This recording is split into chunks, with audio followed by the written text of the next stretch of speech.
नमस्कार। दोपहर समाचार में आपका स्वागत है।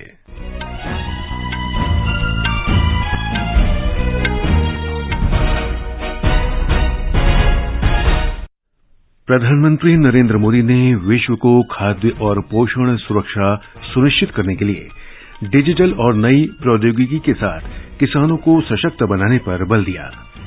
भीषण चक्रवाती तूफान बिपरजॉय आज सुबह कमजोर होकर चक्रवाती तूफान में बदल गया है। उत्तरी गुजरात और दक्षिणी राजस्थान में तेज बारिश की संभावना है। कश्मीर में कुपवाड़ा जिले के जुमागुंड क्षेत्रों में सुरक्षा बलों ने 5 आतंकवादियों को मार गिराया। प्रधानमंत्री मोदी मंगलवार से अमेरिका और मिस्र की 6 दिन की यात्रा पर जाएंगे। और इंडोनेशिया ओपन बैडमिंटन टूर्नामेंट में आज किदाम्बी श्रीकांत और एचएस प्रणॉय पुरुष सिंगल्स क्वार्टर फाइनल मैच खेलेंगे। दोपहर समाचार के साथ मैं रवि कपूर। प्रधानमंत्री नरेंद्र मोदी ने विश्व को खाद्य और पोषण सुरक्षा सुनिश्चित करने के लिए डिजिटल और नई प्रौद्योगिकी के साथ किसानों को सशक्त बनाने पर बल दिया है। उन्होंने वीडियो कॉन्फ्रेंस के माध्यम से हैदराबाद में G20 कृषि मंत्रियों की बैठक को संबोधित किया। देश के अनुभव को साझा करते हुए प्रधानमंत्री ने कहा कि भारत बुनियादी स्तर से भविष्य के लिए प्रौद्योगिकी और पशुपालन को बढ़ावा देने वाली नीति का पालन कर रहा है।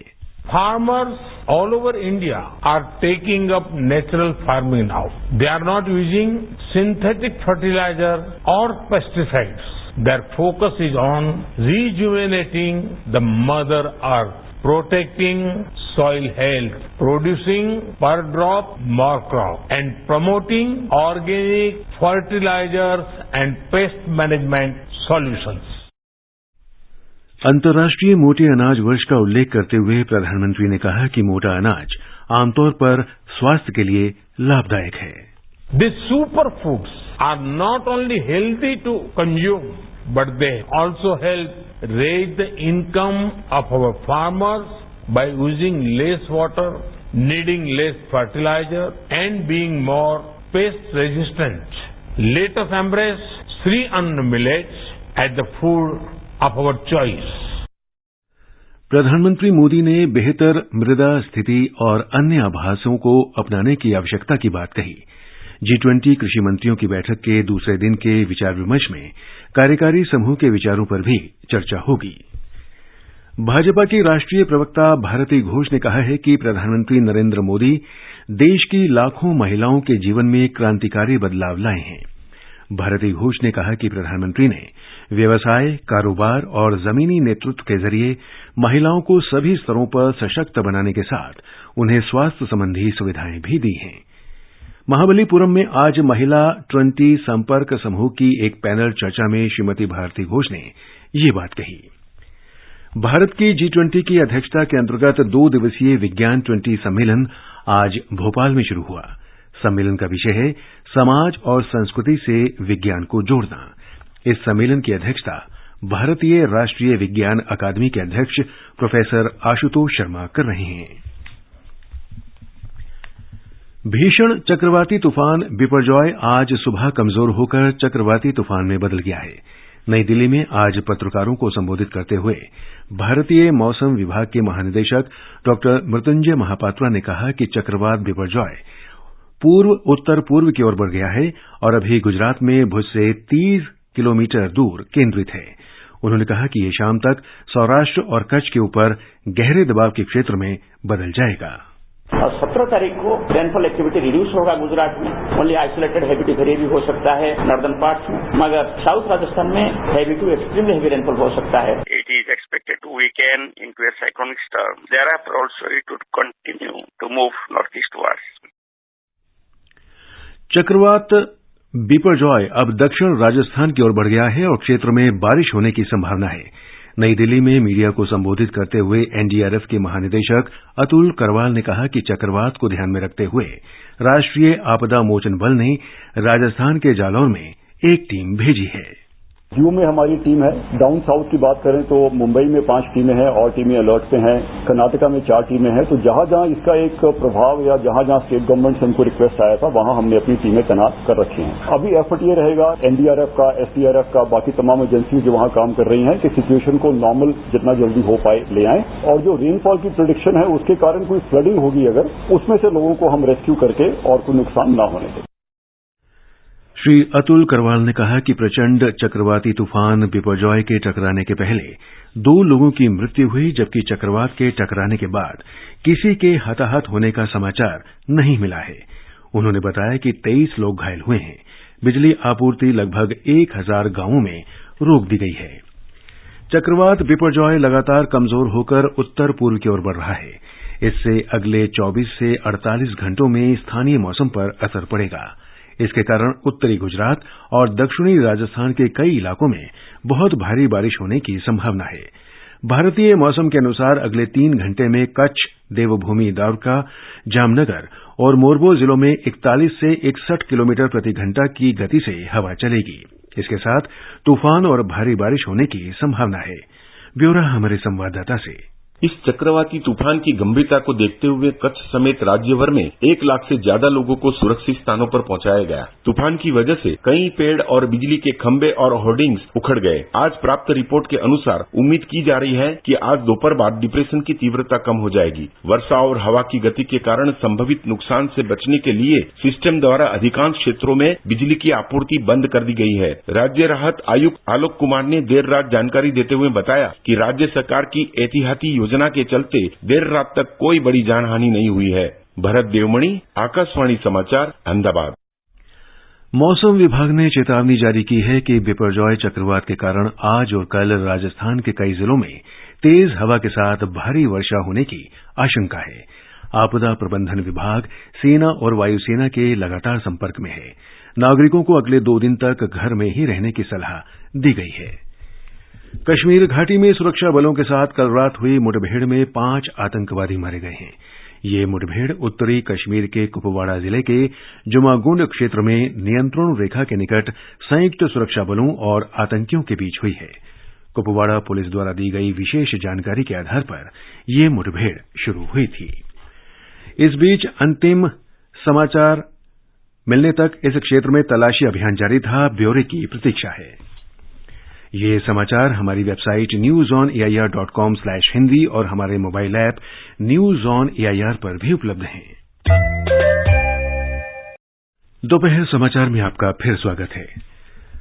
प्रधानमंत्री नरेंद्र मोदी मंगलवार से अमेरिका और मिस्र के 6 दिनों के दौरे पर जाएंगे। अमेरिका की अपनी यात्रा के दौरान श्री मोदी इस महीने की 21 तारीख को न्यूयॉर्क के संयुक्त राष्ट्र मुख्यालय में अंतर्राष्ट्रीय योग दिवस समारोह में शामिल होंगे। प्रधानमंत्री इसके बाद वाशिंगटन जाएंगे। वाशिंगटन में अगले दिन उनका व्हाइट हाउस में स्वागत किया जाएगा और वे राष्ट्रपति जोसेफ बाइडेन से मिलेंगे। एक रिपोर्ट।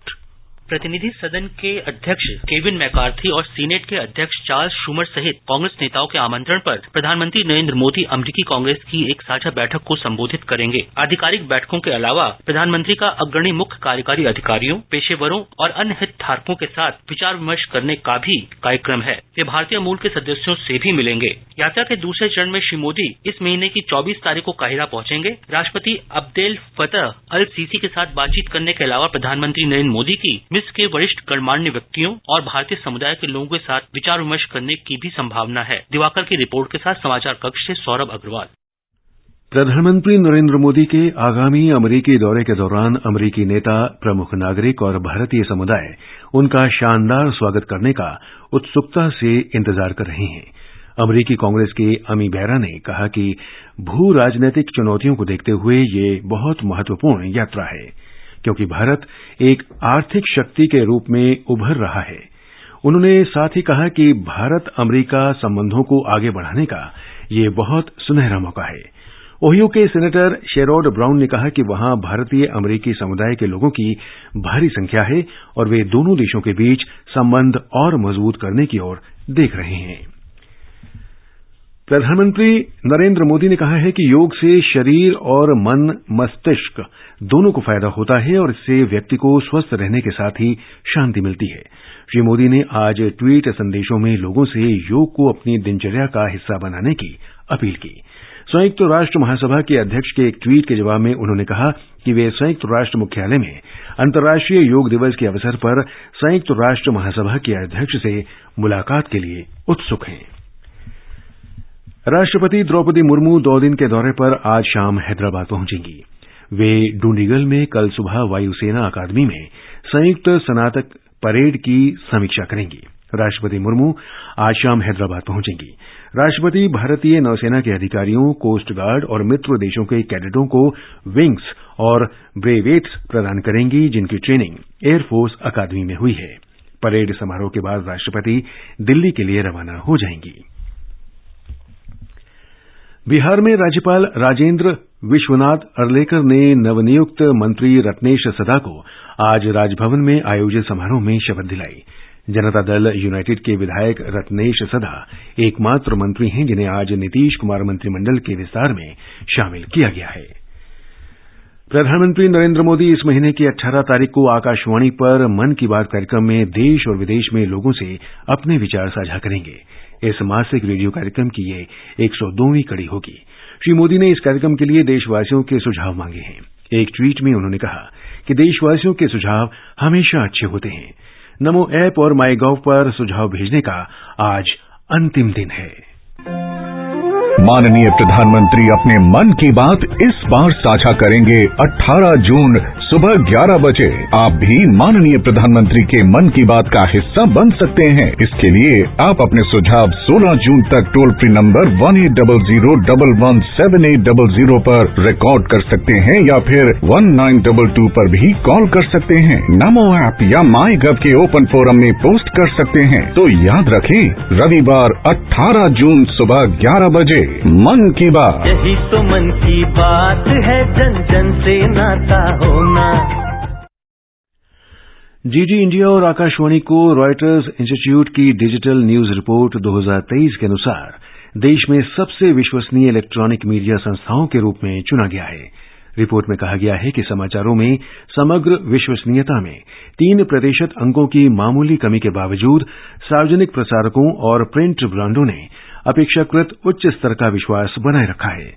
रिपोर्ट में कहा गया है कि सार्वजनिक प्रसारक डीडी इंडिया और आकाशवाणी उनमें शामिल हैं जो सबसे ज्यादा भरोसेमंद हैं। ये समाचार आकाशवाणी से प्रसारित किए जा रहे हैं। ताजा समाचार जानने के लिए आप हमारे Twitter handle @AIR News Hindi को फॉलो कर सकते हैं। ये आकाशवाणी है। जकार्ता में इंडोनेशिया ओपन बैडमिंटन टूर्नामेंट में अब से कुछ देर बाद भारत के किदाम्बी श्रीकांत पुरुष एकल के क्वार्टर फाइनल में चीन के ली शिफेंग का सामना करेंगे। पुरुष एकल के एक अन्य क्वार्टर फाइनल में भारत के HS प्रणॉय जापान के कोडाई नाराओका से खेलेंगे। पुरुष युगल में सात्विक साईराज रंकीरेड्डी और चिराग शेट्टी की भारतीय जोड़ी का सामना इंडोनेशिया के मोहम्मद रियान आर्डियांतो और फजर आल्फियान की जोड़ी से होगा। मेजबान इंग्लैंड और ऑस्ट्रेलिया के बीच 5 क्रिकेट मैचों की एशेज टेस्ट श्रृंखला आज से बर्मिंघम में शुरू हो रही है। बेन स्टोक्स इंग्लैंड के कप्तान होंगे, जबकि ऑस्ट्रेलिया की कमान पेट कमिंस संभालेंगे। मैच भारतीय समय के अनुसार दोपहर 3:30 बजे से शुरू होगा। शीर्ष वरीयता प्राप्त भारत के रोहन बोपन्ना और ऑस्ट्रेलिया के मैथ्यू एबजेन की जोड़ी जर्मनी के स्टुटगार्ट में ATP टेनिस टूर्नामेंट में पुरुष डबल्स के सेमीफाइनल में पहुंच गई है। सिक्किम के मंगन जिले में कल रात मूसलाधार बारिश से कई जगह भूस्खलन होने के कारण राष्ट्रीय राजमार्ग 10 पर कई स्थानों पर यातायात प्रभावित हुआ है। इस बीच राष्ट्रीय राजमार्ग 10 पर डिक्चू और मंगन के बीच रालक में यातायात बंद है। हालांकि BRO ने लोअर जोंगू में रास्ता खोल दिया है। अंत में मुख्य समाचार एक बार फिर। प्रधानमंत्री नरेंद्र मोदी ने विश्व को खाद्य और पोषण सुरक्षा सुनिश्चित करने के लिए डिजिटल और नई प्रौद्योगिकी के साथ किसानों को सशक्त बनाने पर बल दिया। भीषण चक्रवाती तूफान बिपरजॉय आज सुबह कमजोर होकर चक्रवाती तूफान में बदल गया है। उत्तरी गुजरात और दक्षिणी राजस्थान में तेज बारिश की संभावना है।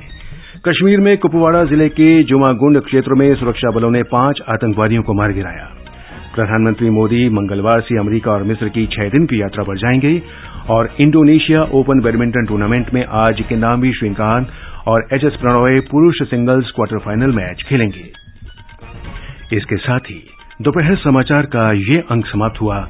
नमस्कार।